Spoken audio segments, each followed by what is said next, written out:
you done now? Now, of course, my name is Brad Gilmore, but you might know me by another name. You might know me as... Oh, my God, you're my dreamboat, for sure. You're a slacker, Brad. Oh, Brad, what have you done now?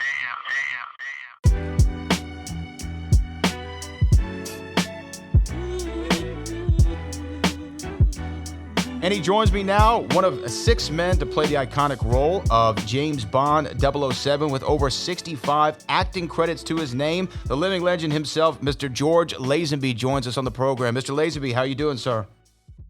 I'm doing okay. You know, apart from the virus is bothering me, just the fact that it's out there. Yeah. It changed my life. I don't travel much anymore. And, but other than that, things were good. Well, it's great to hear, sir. I mean, obviously it's changed everybody's life in many different ways. But we're glad that you're safe. I'm glad that I'm safe. We're able to have this conversation today about what I think your journey, your story, your life is really one of a kind. And I'm excited to talk to you today about it. I mean, everybody knows your name. Everybody's seen your face at one point or another. But I wanted to start with this. You obviously grew up in Australia, lived in Australia for quite some time. Talk to me about kind of beginning out there. Were you well off in Australia? Were you from a working family? No, I was from a working family. Never had a bank account. So we were a pretty poor family. And I fell in love with Jack Fingleton's daughter. Jack Fingleton was captain of the Australian cricket team. And his best friend was the Prime Minister, Bob Menzies. And I fell in love with his daughter. And I went up there one day to take her out. She'd only go out with me during the day after I asked her about 7 times. And her brother attacked me and put a headlock on me on the lawn. And his mother came out and saved me from that. And then I went into the house, and there was Bob Menzies, the Prime Minister, sitting on the couch talking to Belinda's father, Jack Fingleton, the cricket captain. And I said, Jesus, mate, you look like Bob Menzies, because I'd never been that close to the Prime Minister. And she was walking across the room, and she put her hand over her eyes as she walked across.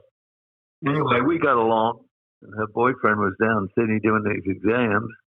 And we started going out together, and then the father didn't like the idea of me being with her because I was a motor mechanic and then a car salesman. And, he expected her to do better than that, so he sent her over to England to work with Lord Snowden. And I was, getting like 5 letters a day at first, and then all of a sudden they thinned out to 1 a week. So I knew she'd met somebody, and I got on a boat, and it took me 6 weeks to get to London. And I couldn't find her because she wasn't at the address where she was when she was writing to me. And there was no internet or cell phones or anything to do any deep looking. But anyway, one day I was in the Overseas Visitors Club, and a guy came in and said, I just saw Belinda down in the road with a bunch of cricketers.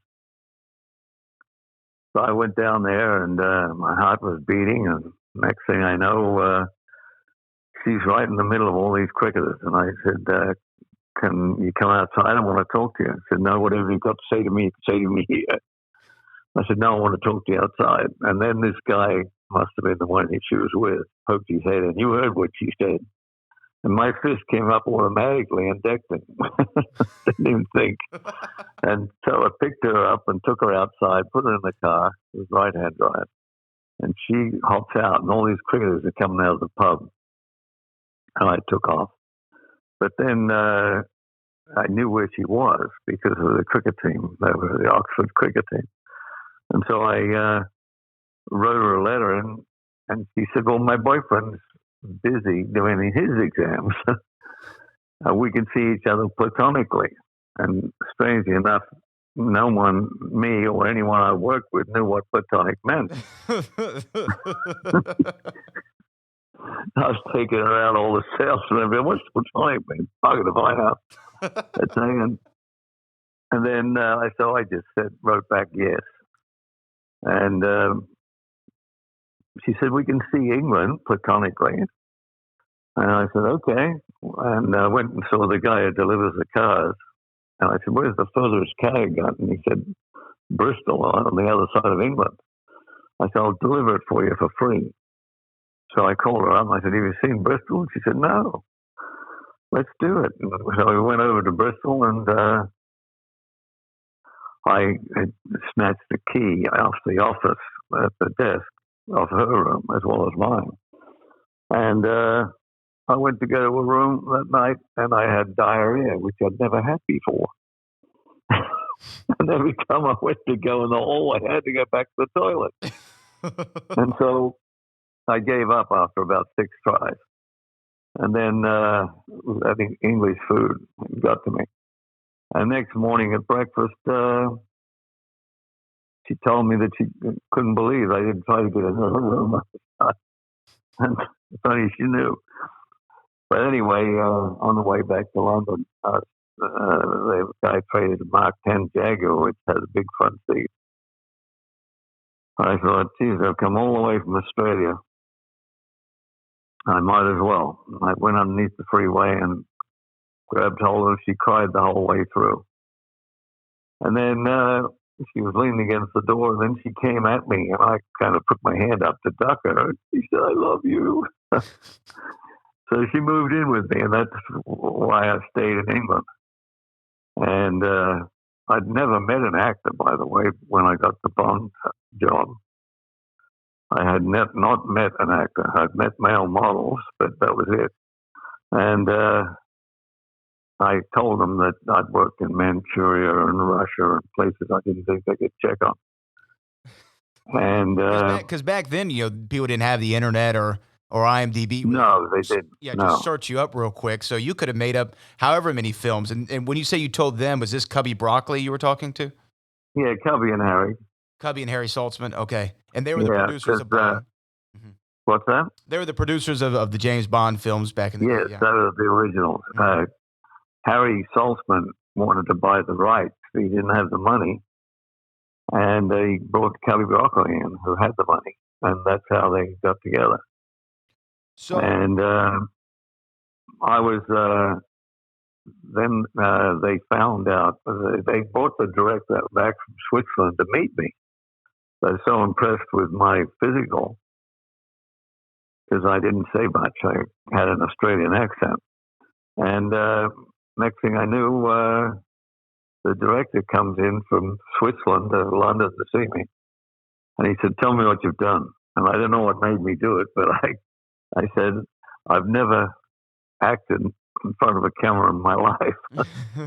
And he got up and started laughing, walking around the room, saying, they brought me back from Switzerland to see you.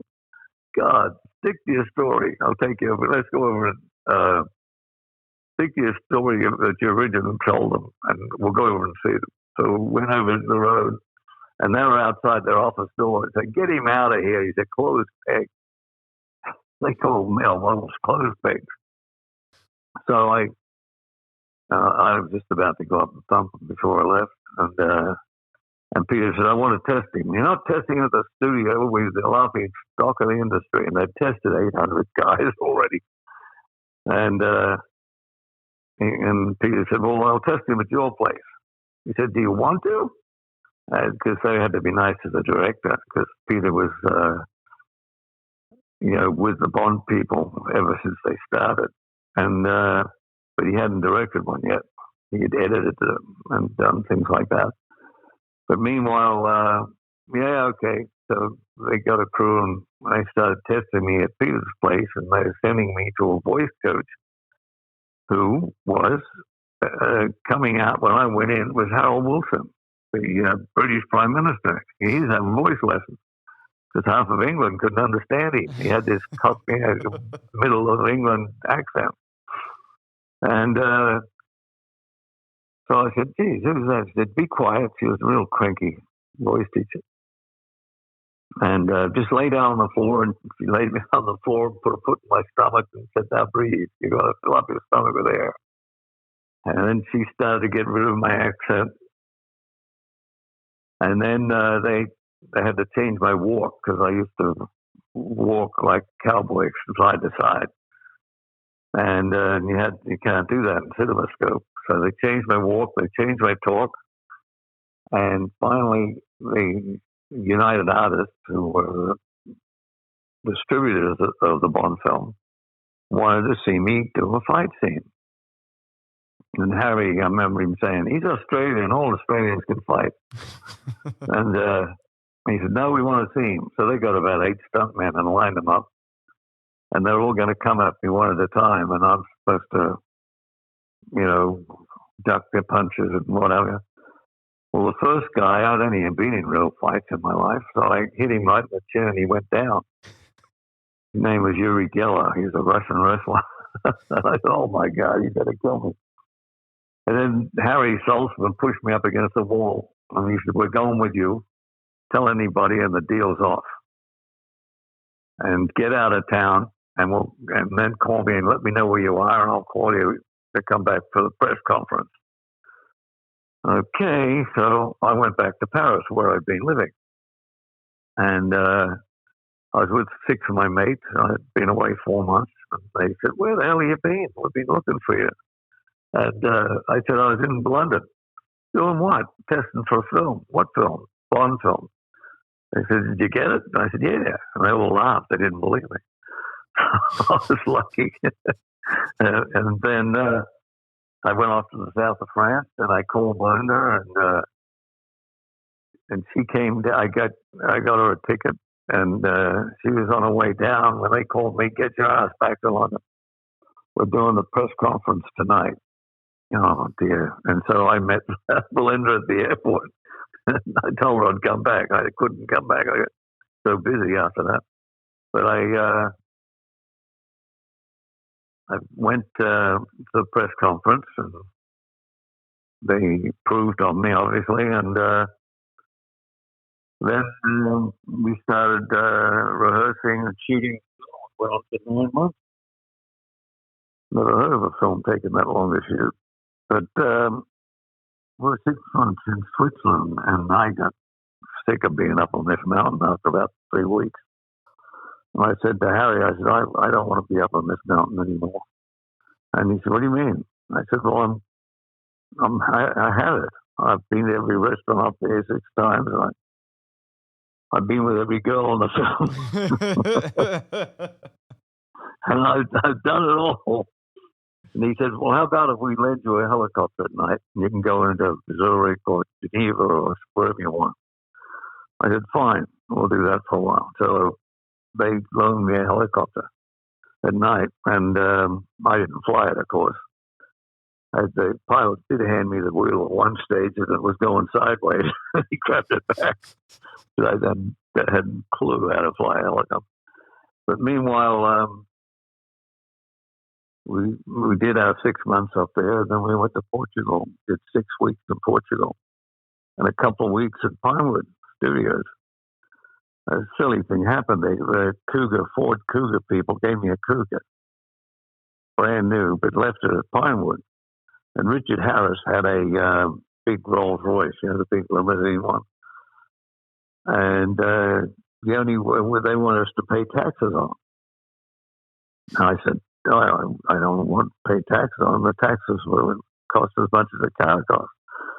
And I said, well, as long as it exists, you've got to pay the taxes. I said, what do you mean as long as it exists? He said, well, some people just burn them, the cars. So Richard and I parked our cars in the middle of a lot at Pinewood, and they set them on fire. Mine had about 10 miles on it. Why would people burn them? What was the purpose of that? Just to not pay taxes? They don't exist. They don't exist. There's no tax. Well, I guess that's one way to do it. Yeah, well, that's what they told me to do. Pay the tax or burn it. And so that ended up there, and then they loaned me an Aston Martin. But then Triumph and Norton gave me a motorcycle. So I used to ride the motorcycle to work. And then they had to get me off those. So they lent me an Aston Martin if I don't ride the motorcycle because of insurance. So, there was a lot of stuff going on during that film. But then at the end of the day, I ran into this guy, Ronan O'Reilly. He launched all the English pop groups, the Beatles, the Stones, the Who, you name them. And he had Radio Caroline. He had this boat in the middle of the harbor that was in international waters. And he could play music from there. And the English only had 1 hour of pop music on a Sunday night or Saturday night on the BBC. That was all the pop music the English were getting at the time. And Ronan started this Radio Caroline and with these Beatles and groups that were fantastic. And he got really wealthy doing that, and he was very important in the business. And he came up to me and said who he was, and he'd like to manage me. And I said, well, I'm under contract to the Bond people. He said, no, you're not. You've signed a letter of intent to sign the contract, but you've not seen the contract. So, because they were still making up the contract. And a letter of intent to someone who's not been an actor before and not knowing what's in the contract would win the case. So I believed him and I wouldn't sign the contract. And they put $1 million in cash on the table, thinking that that's anything I understand. And it was hard to walk away from, but I did. And $1 million in those days, a Porsche was $5,000. So you imagine how much a million was. And then I said, where am I going to work? I can't work in England. And he said, you go to Europe. There's a guy there, Clint Eastwood, doing West, and he's making $250,000 a movie. So I believed him, and I went off to Europe. Every movie I got on, Salsa and Broadway call up and tell them I'm under contract to them, and they won't be able to release the movie. Oh, no. So I was getting thrown off every movie. And I finally went broke. I didn't get the $1 million, and I only had the money that I saved up from the Bond film. That was $10,000 or something. They get like $50 million now. I got $10,000. And then I heard that the English were getting kicked out of Malta. And there's a lot of cheap boats down there. And this guy, was when became prime minister, told England to get out. A lot of them were just trying to sell their boats rather than sail them all back to England. So I went down there and I got this boat that was worth probably 20 or 30 grand for a cat. It was a catamaran, 34-foot catamaran. It was I'd never sailed in my life. He gave me one lesson in the harbour. The guy I bought it off from Scotland, and then he left town. And the next day, I sailed on water. Unfortunately, I had prevailing wind. I still remember the 56 degrees on the compass. I went right down the harbour. Then I didn't know how to stop it. I was turning it around and around. The sails were going everywhere. This guy came out and helped me. But I got caught in a storm later on. Life was pretty exciting. I had a girl with me who I ended up marrying because she got pregnant. And her brother told me that she's going to be worth a fortune. But the kid won't get any of the money unless it's born in marriage. So that's why we got married. And that was my first wife. And the girl's name's Melanie. She's the #1 realtor in New York. So, it's like everything I've done in life, I didn't have any training for. I knew more about cars than most mechanics did when I was 15. Because my uncle used to put me on his knee from about 3 years old. And I'd go to garages after school and watch the mechanics work. And I thought that was going to be my life until they needed a sales manager. And the fact that I was a mechanic, I could drive the car and tell them what it needs fixing and how much it's going to cost. And that was the most valuable guy in a dealership, was a used car sales manager. So I got that job. And then, that's right, I was at a dance. And this guy was in front of me going up the stairs, and he kicked back at me. And I grabbed him by the leg and pulled him down. And the guy behind me said, "You're my size." And I whacked him, and he went down the stairs backwards. And it was the cop. He pulled out his badge. Oh, no. And so they took me into Canberra jail. Didn't charge me anything, just locked me up. And came in, three of them come in with their sticks and just touched me on the stomach. And I pretended it hurt, and it didn't hurt. It didn't leave a mark. But eventually you get nausea, and that hurts. And they let me go the next day, no charges. But when I went back to the dance, nobody would dance with me. That's the guy, it's policeman. So I went up to the band and said, "I want to be in your band." And they said, "What do you play?" I said, "Nothing. What do you need?" They looked at each other and they're like, "I'm nuts." "Well, we don't need anything. We're fine." As I was going out the door, electric basses had just come in. And one of them said, "Too bad he doesn't play electric bass." And I overheard it. And I went to the guitar shop because they didn't have electric bass in Australia at the time. And they taught me how to play bass on guitar. And then I got an electrician to make a bass amp. And I went back to them about 6 weeks later. I said, "I can play the bass now." And they said, "Oh, he's this nutcase again." And I showed them I could play in any key. I just moved up and down the fretboard. And they said, "Okay, we can use you." And they wanted the amp more than me. And the guitar player really loved the amp. And so I started playing in the band. And to cut a long story short, I played for about 6 months. And then I broke away from them, took a couple of the guys with me, and started my own band.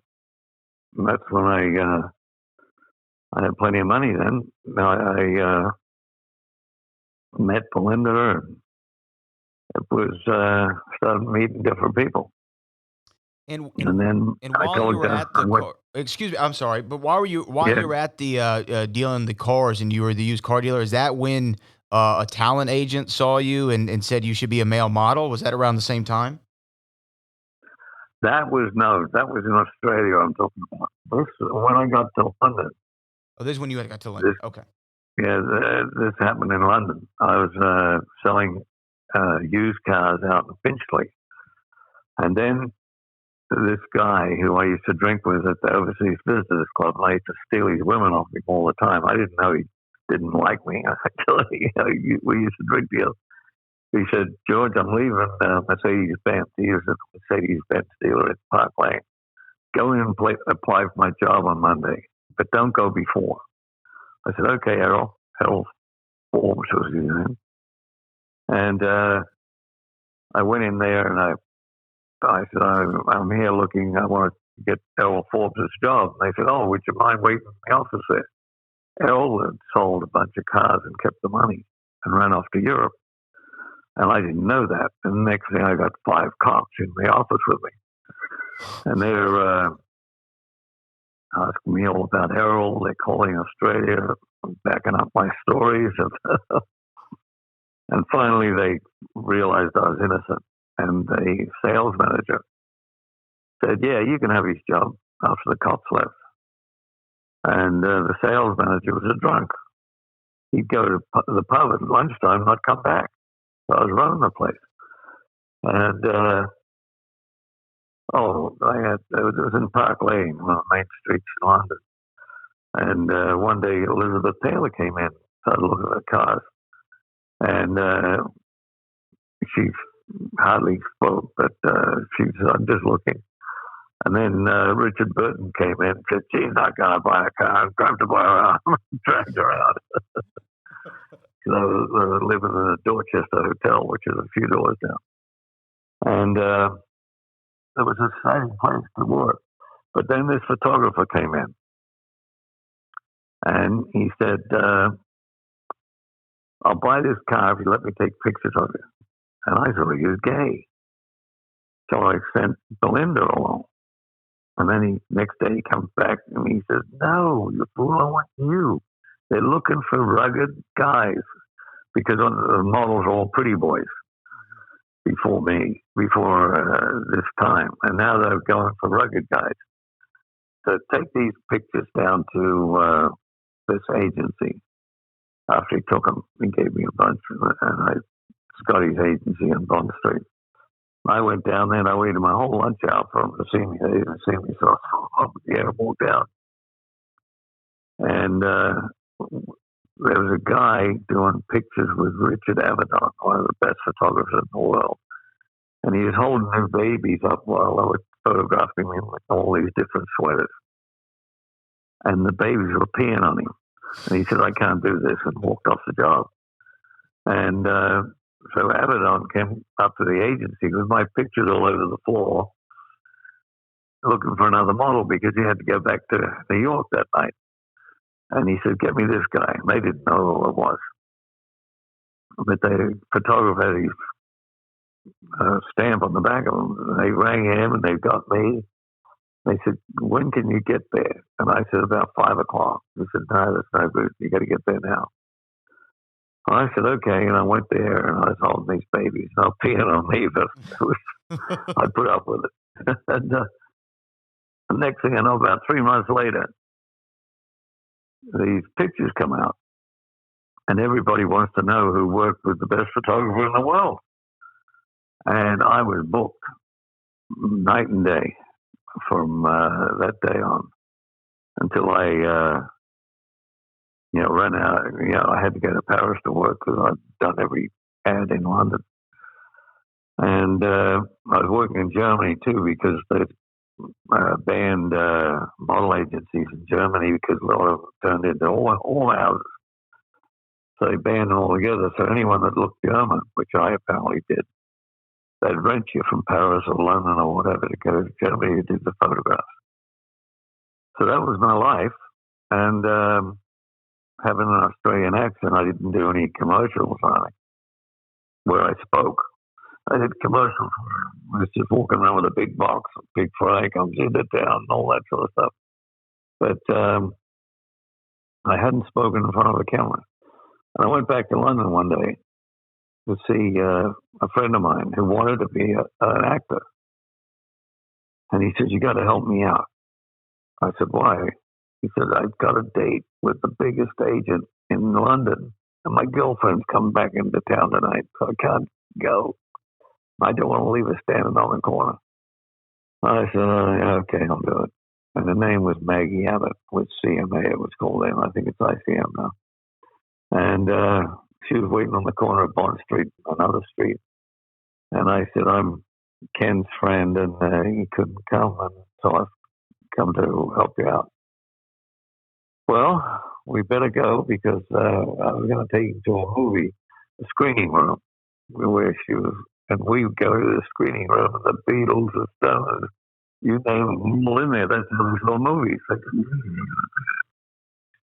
And I didn't see the movie. I was just staring at all these famous people. And then, and this is hard to believe, but Maggie, I took Maggie home. I didn't see her again. I went back to Paris. But the night that I was with these friends in Paris, not the night that I told them I did the Bond thing, but I was with these same people. This is before Bond. I picked up this girl, and I went home with her, and the phone was ringing. They had phone lines those days. They didn't have cell phones.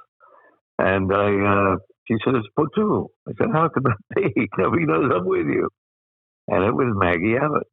She rang my flatmate, and he said, I went to this restaurant. She rang the restaurant. The maitre d' told her I went out with this girl. She found her number and called me. Now, you'd think I'd think that was important. She said, you got to get back to London. I think you're right for a role that they're having trouble finding someone for. I said, okay. and I forgot about it. And about a month later, I went back to London, and I saw my friend. What did Maggie want you for? I said, oh, yeah. She called me at this girl's place. I did call her back. Let's go see her, because he wanted to be an actor. So I went to see her. She waited outside. She said, and then she said, I said, well, why do you think I'd make a good actor? She said, well, you've got what they're looking for. I said, what's that? She said, arrogance. Said, you're so sure of yourself. And so she said, I said, what's the role? She said, James Bond. I couldn't believe it. Wow. And she gave me the address to go see him after she called up. And I told all these bullshit stories about working in places I thought they couldn't check on. But is it true that you went and got the same suit that Sean Connery wore in the films Yes, and I cut did. your hair? I did. I got it by a fluke because there was one he didn't like. And he left it there. My arms were about an inch longer than his. So all we had to do was put the sleeves down an inch. And I wore that in there. That's how I wanted to look. And I got my hair cut where he got his hair cut. It was right down the road from Mercedes-Benz. Kurt the barber. And apparently Broccoli was in there after I got the job. Kurt told me. He said, you know what, I was cutting Cubby Broccoli's hair after I'd finished yours, and you were getting your coat on and leaving. And Cubby said to me, that guy would make a good James Bond. And Cubby didn't remember that it was me or anything. I had to remind him. But that's how it all happened. I mean, it's an incredible story, and here's the thing: on Her Majesty's Secret Service, the film that you were in, nowadays is regarded as a top 5 Bond film. And if you look at some websites, they have it listed number 1 or number 2. It's either on Her Majesty's Secret Service or Goldfinger. How do you feel about that after all these years? People really have now grown in affinity and fondness for the movie. Well, you know, my ego says so they should have. But the other part of me, I'm amazed because, you know, Sean Connery knew more about acting than I ever would. And Roger Moore was up for it when I was up for it. He was waving to me, putting his arm around his face and hit his face when he saw me. And all the other guys, I just did the best I could. I knew, you know, a little bit about acting, but I went to Charles Conrad acting school for 20 years after I did the Bond film. And he was the best teacher in the world. He used to put only he and she on the script, so you never had any idea who wrote or what it was about or the character. But we got to the point where we could pick up the writer's vibe. And it took me about 3 or 4 years before I could do that. I was in his B class for 3 or 4 years, and one day he gave me a script for a girl. And I started reading it and behaving like one. He said, now you can go into my A class. Oh, wow. So, and you took acting lessons after landing, at that time, the biggest role in all of Hollywood. You do on Her Majesty's Secret Service. And then you go on to continue acting. Let me ask you, though. So there's this long kind of, I don't know, rumor, or people just assume that you weren't asked back to the Bond franchise, but you actually turned it down, correct? Yes. And that was when you talked about the $1 million and all that stuff. You turned it down, but then went on to still, you're acting to this day.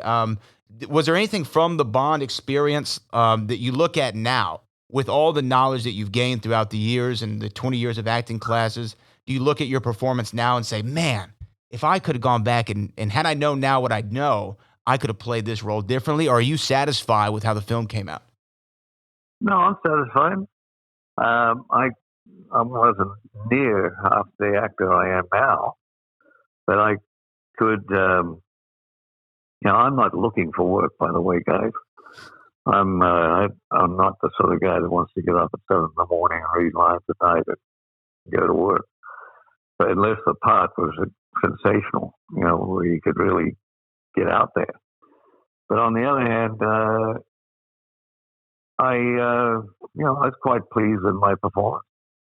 There was nothing, I wasn't intimidated by cameras because I'd been a model for years, and I wasn't afraid to stand in front of a camera, if you know what I mean.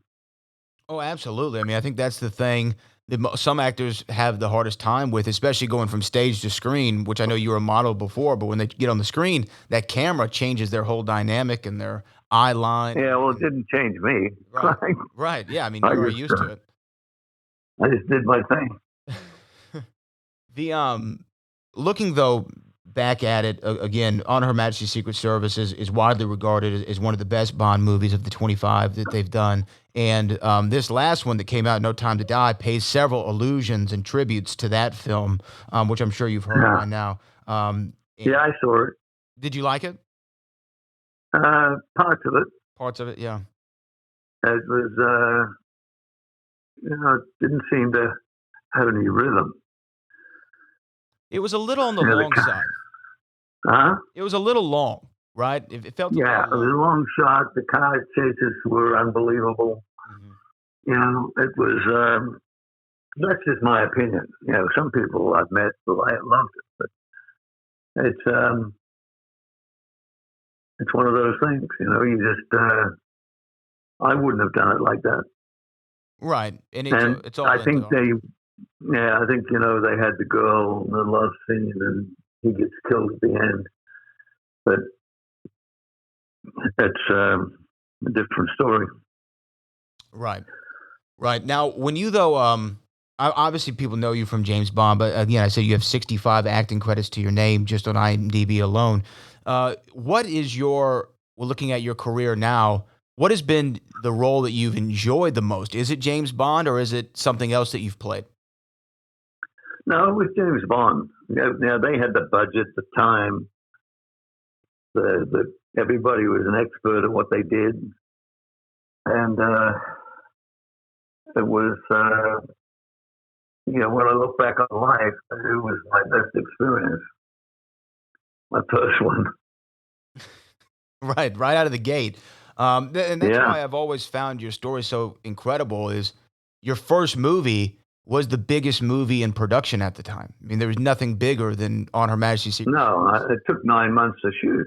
Yeah, it's incredible. It's incredible and the film is so damn good. Like, it's such a great made Bond film. And here's the thing: I think everybody you can like or a Bond film, even if it's not very good.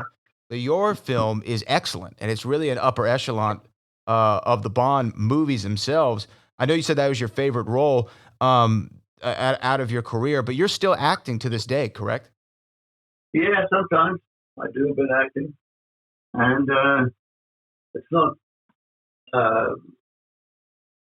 hard for me now. I mean, I spent 20 years in an acting class, and I loved it. That's why I did it, because he told us nothing about the role we're playing, and it just gets him, her on the script, and you go for it, and somehow or other you change your personality and everything. You come out the other side wondering, gee, how did I do that? And that's what acting is all about, is being able to not be yourself. Right.